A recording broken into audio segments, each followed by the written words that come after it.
Greetings, class. The very first day of class, I'd just like to go over some tips for writing. And for creative writing, I have 12 that I can think of off the top of my head. Some of these I use for composition classes because they're just good writing rules in general. But I've also added some specifically for creative writing. Rule number one for just writing in general is you have to understand that all writing has a format. You have to understand there's a structure for everything.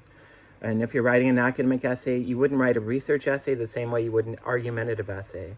With poetry, there's a lot of different structures. There's a lot of different structures that you have to know and understand.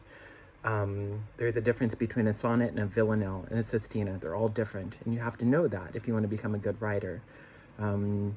If you're writing, you wouldn't write a screenplay the same way you would a short story. They're different. The emphasis is different, and you have to understand that. And if you understand that, you can become a good writer. And if you don't understand that, then writing becomes hard and cumbersome. It's really hard to get published, is what I'm saying, if you don't understand the parameters of writing. And I also like to say, I hope this gives you guys hope, because a lot of times I have students who say, I can only do academic writing. I can't do this creative writing stuff, or I can only do technical writing. I can't do, I don't know, whatever type of writing. And I don't think that's true. I think that all writers have one goal, and that is to eat. And most writers are writing all kinds of things just to survive. So if you understand the structures of poetry, if you understand the arc of a story and the different genres of story, if you understand all of those things, then you could write anything. So I think that's very, very important. If you don't understand structure, it's like showing up to an ice skating rink in golf shoes. You just have the wrong tools. It's not going to work. You want to make sure you have the right tools. And we are going to work on some structures in this class as well. Number two is just a universal rule of writing, and that is research. You got to do research. And I know you're like, taking a creative writing class. Why do I need to do research? I think that creative writing takes so much research, because if you're writing a story about a plumber, you better know everything you can about a plumber. Otherwise, the reader's going to read it and say, I don't think you have this right. If you're right, I've had people call me out. I was talking about a blue jay in England, and they're like, blue jays don't live in England. Like, you can't do that.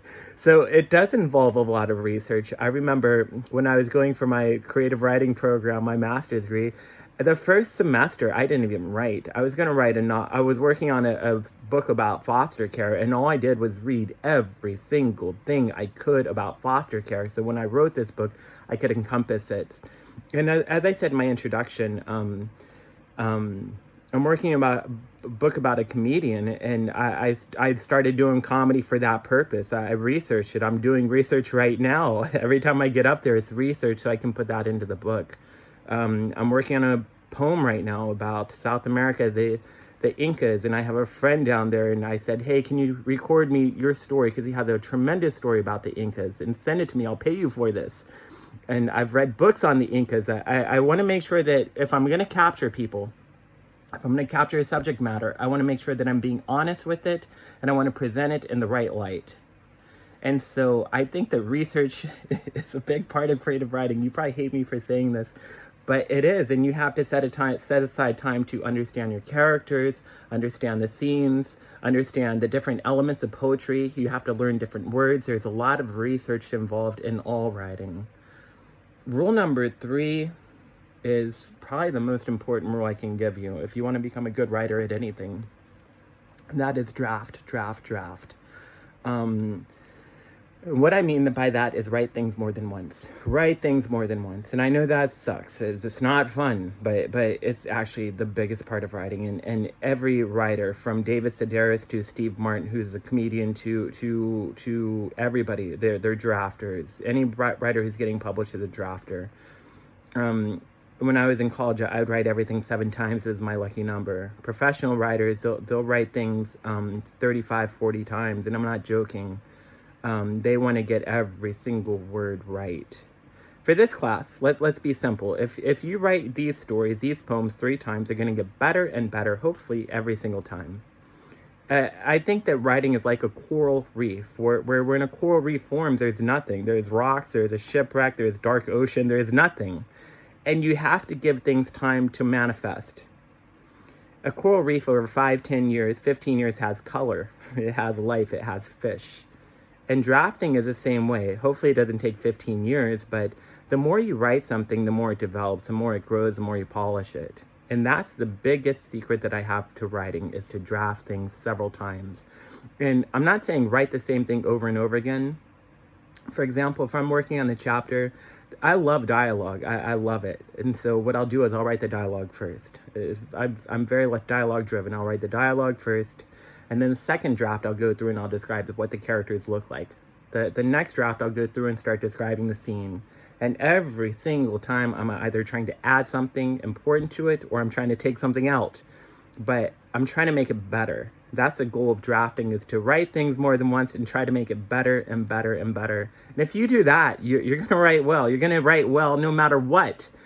You're going to write well in your composition classes. If you have a history class and you write your essay 3 or 4 times, it's going to be good. It should be a great essay. So I don't think teachers emphasize this enough, but drafting is the key to writing. There's no way around it. And I have to be honest with you, writing is time consuming. This takes time, okay? Rule number 4 really applies to creative writing, and that is, I think it applies to art. It's just observe everything. Observe everything. Stories come from observations. Poems come from observations. So there's this story by Sherman Alexie, and I know he's not very popular right now. I understand that. Which is a long story, but I remember this short story he wrote where he has these characters and they just go around holding people up at gunpoint and they say, "Tell me your story, I want to hear your story." And I think that's the art. Well, let me refine that. You please don't go out and hold people up with a gun, right? I will get fired. Don't do that. Don't do that at all. That's horrible. But I do think that the art of storytelling is finding stories, chasing stories, learning stories, listening to stories, listening to other people, talking to people, having conversations with other people, listening to everything going on around you. And a story might come from a bird you see in a tree, right? It doesn't have to be person driven. It could be animals. It could be so many things. But the more you observe, the more material you have. I have a mentor for comedy, and he said, there are no set amount of jokes. There's no set amount of jokes you could do. The material is endless because observations are endless. And so stories are endless because you have a million things to observe around you. And I think that's where creative writing starts.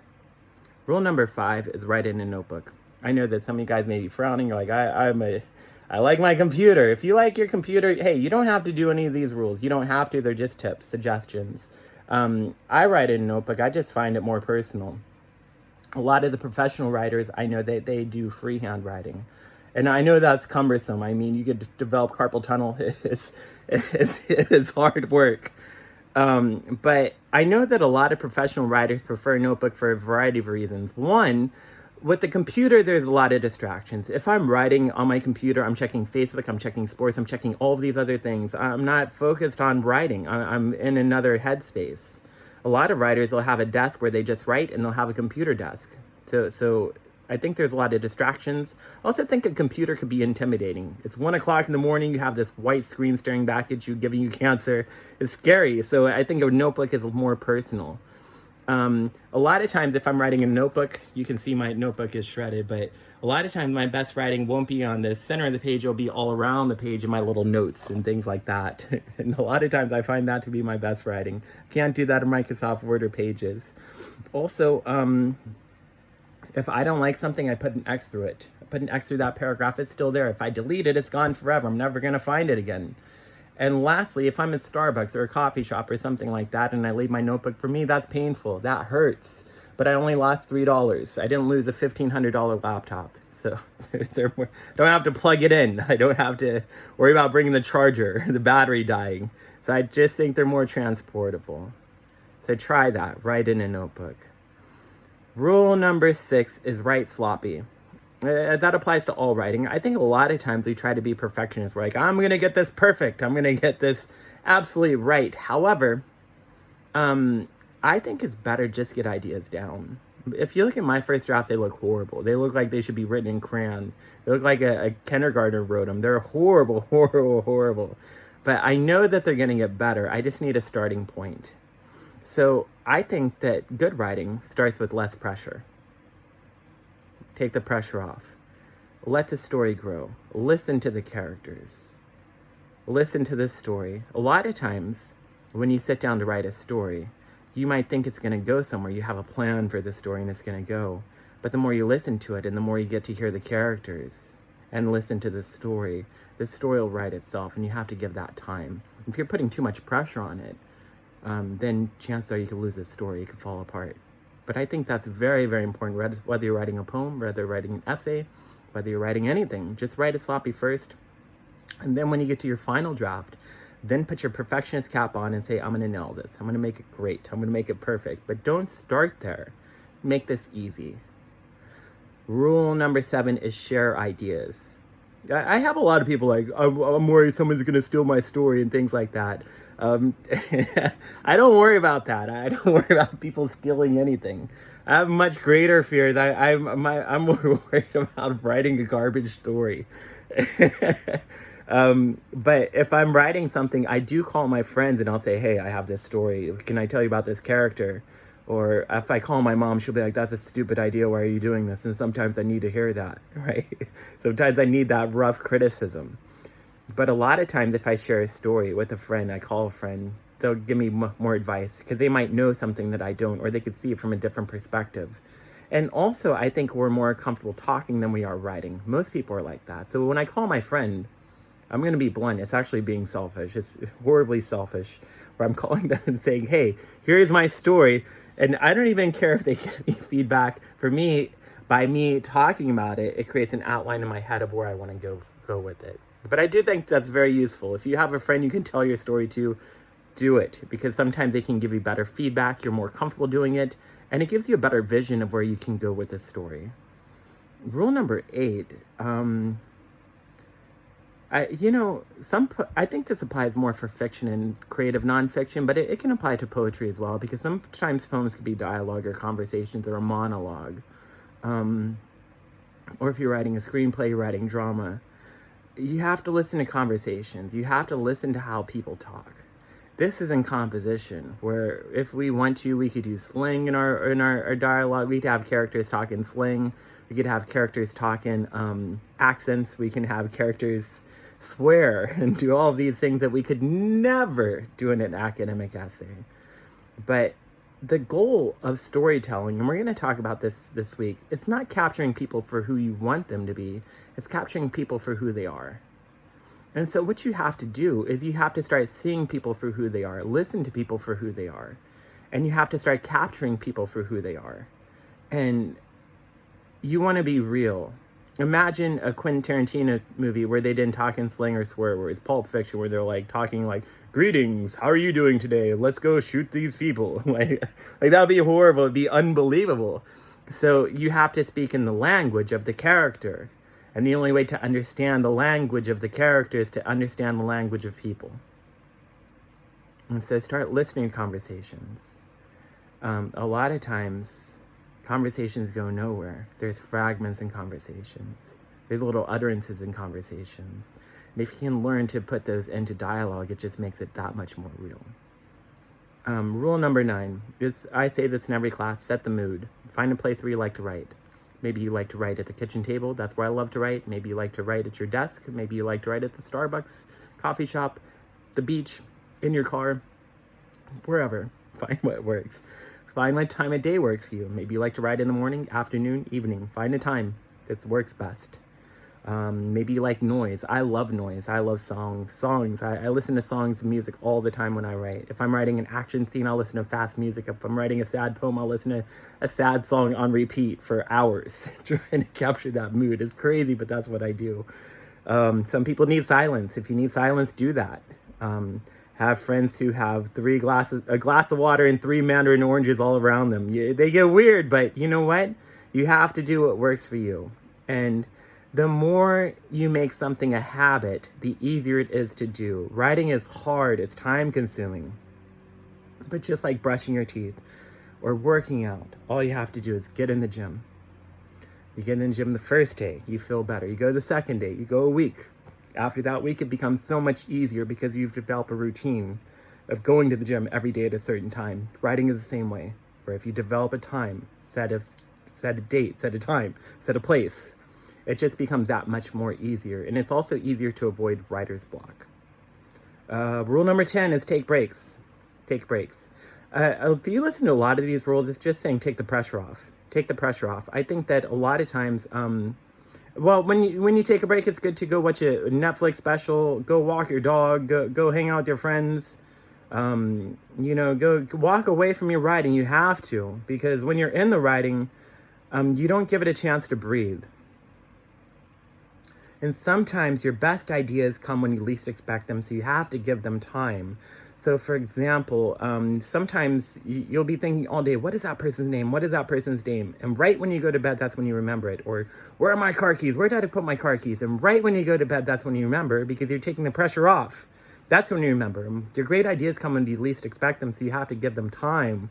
Every time I mention this rule, Mark Twain, there was a moment in Huckleberry Finn when he was writing that book where rather than going north up the river to freedom, his character was in south. And Mark Twain freaked out. He's like, I don't know where to go with this book. And so he took 5 years off that book. Took 5 years off. Came back, wrote one of the best books in American literature.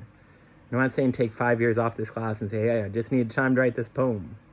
But it does help to take maybe a day, maybe an hour, maybe a couple hours, come back and then rewrite it or look at it. Because a lot of times, as I mentioned earlier, it takes time to decide where to go with a poem, and you have to listen to it. And if you're pushing it too hard, trying to get it where you want it to go rather than where it should go, then you're doing the whatever you're writing injustice. Rule number 11 is read. Read a lot. If you want to become a poet, read everything. We're going to be doing a lot of reading in this class. Read. Stephen King, he reads all the time. I think he wakes up at 7, he writes until 1, and then from 1 to 5, he revises old stories, and then in the evening he reads. I mean, he's one of the most prolific writers in our country, making a ton of money as well. But that's the secret to writing, is read a lot. Look at what other people are doing, study them. It's part of research as well. If you want to write poetry, you want to write odes, got to read Pablo Neruda. If you want to write free verse, social justice poems, you got to read Langston Hughes. You have to read William Baldwin. I mean, the only way to get better at this is to read a lot, study what they're doing. When I was younger, what I would do is I would copy, actually. I would just write the same paragraphs that other people were doing, and I just look at how the internal structure, what they were doing. And it was very cumbersome, but I think that's what made me a better writer, was just observing what other people are doing. And I think that you guys are probably new writers. You guys are younger. And I would say that voice takes a long time to get. They say in comedy, you don't find your voice for 10 years. Which is a lot of time. In terms of writing, it takes a while to find your voice. So you might be reading a lot of, J.K. Rowling. You might be reading a lot of Hemingway. You might be reading Gabriel Garcia Marquez, right? And you might be writing in their language, which is fine. Some people spend their entire lifetime doing that. But I think the more you explore for reading, the more you read of other people, the more you find your voice. The more you start to learn what other people are doing and how they're doing it and what works for you. So I think to find your voice is to read a lot. And the last rule that I have some lessons I like to go over this because it's probably the most important. Is if you want to become a good writer, here's a secret. It's the biggest secret I can tell you. The difference between a mediocre writer and a great writer is a great writer will call things by their name. If you look around you, everything has a name. It's bewildering. Drive in your car and just look at the landscape around you. There's a name for the road. There's a name for the pebbles in the road, the asphalt in the road, the grass, the seeds, the different parts of the plant, the atoms, the molecular structure of this plant. It's insane. You could lose your mind thinking about how there's names for everything. Every part of a window has a name. And if you want to be a good writer, start to learn the names of things. But it's not just that. It's not just learning the names. Call things by their name. Be specific. So if I said I have a dog, hard to visualize. But if I said I have a German Shepherd, you can picture that. If I said, I don't smoke cigarettes, but if I said I smoke cigarettes, it's okay. But if I say I smoke Camel Light cigarettes, right, smoke menthols, that changes everything, right? If I say I like to drink soft drinks, if I like cherry cola, right? Calling things by their name. Just doing that alone will make you a better writer. Stephen King, in his book On Writing, has an activity where he says, close your eyes. And he says, I want you to picture a lime green square the size of